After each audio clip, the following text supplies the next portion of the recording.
What is up and welcome to another edition of Worth a Watch with me, Anthony Floyd. This is going to be my overall thoughts, perspective, opinions, kind of a review of the new show Gotham. I'm a bit late to the party, but hey, I typically don't like to review pilots because number one, pilots are either very good and just kind of decline afterwards, or they're very bad and they just... Some shows either go up or down from there as well. So I gave it 4 episodes. 4 episodes have aired, and it's obviously doing well enough for Fox to have not just gone up to a full season of 16 episodes.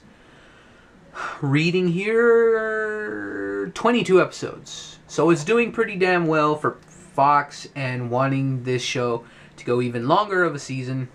And anyways, I'm going to go over the negative crap first because I just want to get that shit out of the way. I want to talk about the good stuff of this show and what I find to be the most potential and the stuff I will enjoy if this show at least lasts maybe 5 seasons. I have no idea how the time elements are going to work because, again, this is a prequel series to the entire Batman universe, so it could go on for 10 seasons. I don't know.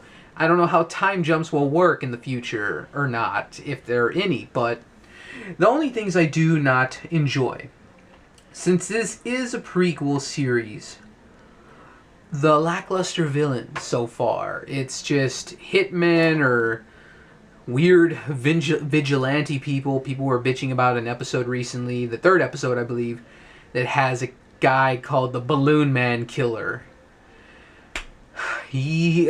I can only think back to the 1960s show where they would have something so absurd like that. I don't know if that's the route they were going, to have random campiness every once in a while. But as serious as the show is, it almost doesn't fit the tone, but stuff like that, not the greatest. Especially in the villain department. And a bit of lackluster dialogue where that kind of stuff comes in as well. But overall, I can give it a pass because, again, I don't mind the weird campiness to that character in particular. Or some kidnapper people that kidnap orphans. Yeah, that's really weird. But again, since this is a prequel show, there is no such thing as the Joker, the Riddler, and of course, we'll talk more about him later, the Penguin. There's nobody, there's no Catwoman, there's no Batman. And right off the bat, that's a huge negative for a lot of people. There's no fucking Batman in this show. Fuck this shit.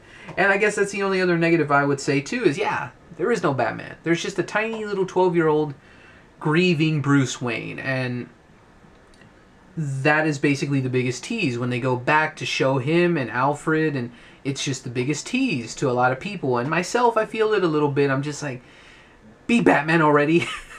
But aside from that, I love a lot of things about this show. I say love because I am digging the vibe. I love the atmosphere.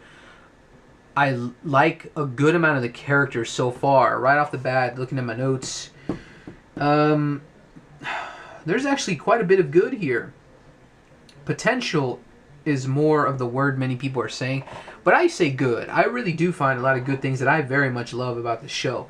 For one, being episode 1, I noticed it. And it's carried on pretty well so far. The chemistry between Jim Gordon and Harvey Bullock. We all know the fatter version of the character, slightly older characters as well, because they're all in their mid-50s in like Batman the Animated Series, or like at the youngest, like early 40s, like in the Batman Nolan films. But never like this, really. I know there's like a comic book called Gotham Central and a slew of other things that have showed younger versions of these characters we've come to know and love as Gotham's finest, but I dig Ben McKenzie and Donald Logg. I think they do great chemistry when it comes to the banter they have, because Harvey Bullock, we all know, is that very sleazy, dirty cop. Donald Logg does an amazing job as this character. And then we have Jim Gordon, who is the Boy Scout, the complete opposite of a dirty, sleazy cop. And when he is made to kill the Penguin character, which is, I unfortunately forgot the actor's name, but Oswald Cobblepot is involved with some major mob stuff in the beginning of this series and in the pilot, because this is technically the entire beginning of the series so far. It's only 4 episodes in, so the beginning of the pilot.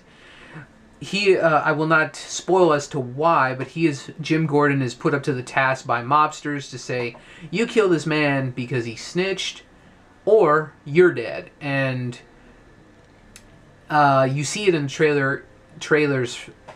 He doesn't kill him because he is a good man. Deep down, it doesn't matter how dark and gritty Gotham makes other people. He is the white knight for our, for those of you who like to use that fun term, just, I don't know what I'm saying. I'm just trying to really make this short and sweet because I think my battery's dying. So, yeah, he is the white knight of the whole freaking show. He is just the one who wants to bring Gotham back into the light instead of just being this brooding, blackened city of overrun by dirty cops, politicians. And what we've already established so far is that, yeah, mobsters are really trying to take over Gotham.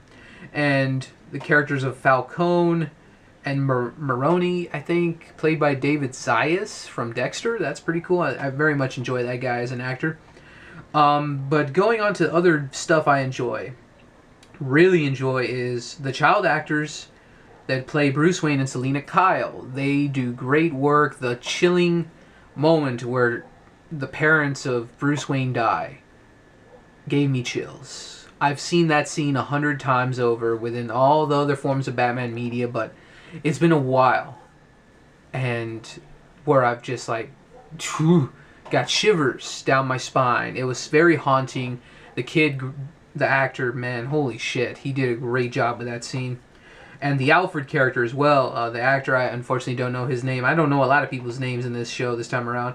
But the Alfred character is definitely different. I love the reiteration of him. The iteration of this character of Alfred now.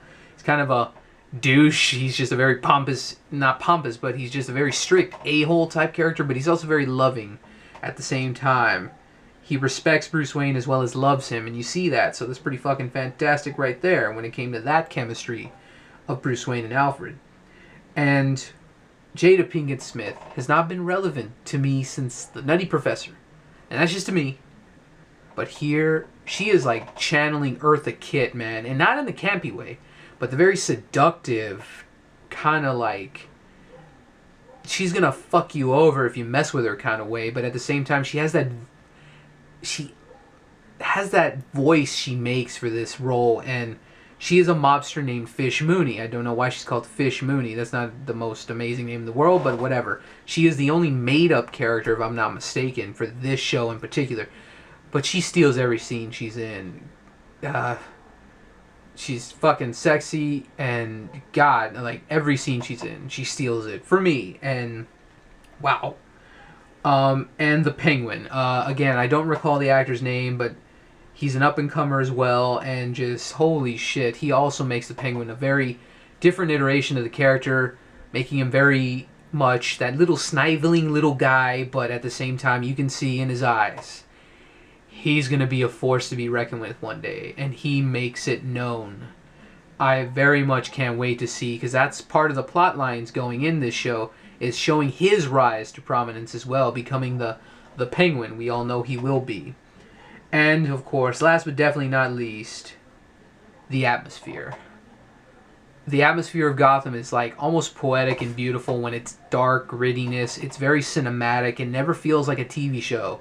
Even 4 episodes in, it feels very cinematic. Just the world of Gotham is truly brought to television with this show. Because Gotham itself is a background character, and it's really brought to life very well.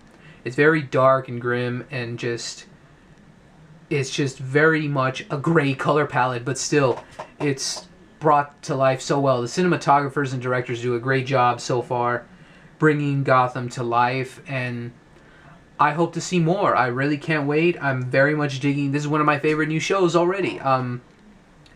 I can't wait to see more. I hope it keeps going for a handful of seasons, and I love to see where it goes. Regardless of, yes, we kind of know what happens in the end of all this, but seeing this different take on it, I'm happy with it so far. A lot of people are bitching about it, but you know what? I don't mind the campiness and kind of the stupid shit every once in a while. It is what it is. But I'm enjoying mostly everything about Gotham, and I cannot wait for more.